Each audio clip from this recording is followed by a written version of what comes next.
വേദിയിലിരിക്കുന്ന വിശിഷ്ടാതിഥികളെ, എന്റെ പ്രിയ കൂട്ടുകാരെ, ഞാൻ ഇന്ന് നിങ്ങളോട് പങ്കുവയ്ക്കാൻ പോകുന്നത് എനിക്ക് ഏറ്റവും ഇഷ്ടമുള്ള പുസ്തകത്തെ പറ്റിയാണ്.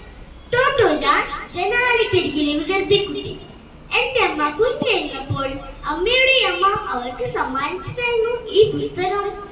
തെച്ചുക്കോ കുറോനഗി എന്ന ജപ്പാനീസ് എഴുത്തുകാരിയാണ് ഈ പുസ്തകത്തിന്റെ രചയിതാവ്. രണ്ടാം ലോക മഹായുദ്ധകാലത്ത് കുറോനഗിക്ക് ടോമോയ് എന്ന സ്കൂളിൽ നിന്നും ലഭിച്ച പാരമ്പര്യേതര വിദ്യാഭ്യാസത്തിന്റെ മൂല്യങ്ങളാണ് ഈ പുസ്തകം നമുക്ക് മുന്നിൽ അവതരിപ്പിക്കുന്നത്. ടോമോയ് മനോഹരമായ സ്കൂളായിരുന്നു. അവിടുത്തെ ക്ലാസ് റൂമുകൾ പഴയ ട്രെയിൻ കോച്ചുകളായിരുന്നു. അവിടെ കുട്ടികൾക്ക് സ്വാതന്ത്ര്യത്തോടെ പഠിക്കുവാനും ഒപ്പം ചിന്തിക്കുവാനും അവസരമുണ്ടായിരുന്നു. ചിരിയും ചിന്തയും നൽകിയ ടോട്ടോജാന്റെ ഓരോ അനുഭവ കഥകളും നമുക്ക് അത്രയേറെ ഹൃദയസ്പർശിയായി തോന്നും.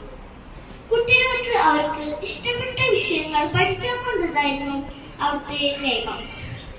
പാഠപുസ്തകങ്ങൾക്കപ്പുറമുള്ള ജീവിത പാഠങ്ങൾ, സൗഹൃദം, പ്രകൃതി സ്നേഹം തുടങ്ങിയവ അവർക്ക് അവിടെ നിന്ന് പഠിക്കുവാൻ കഴിഞ്ഞു.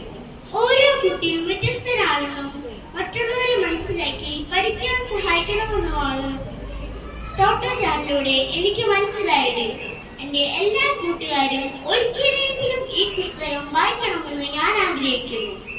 വായനവാരത്തിന്റെ എല്ലാ ആശംസകളും നേർന്നുകൊണ്ട് നന്ദി, നമസ്കാരം.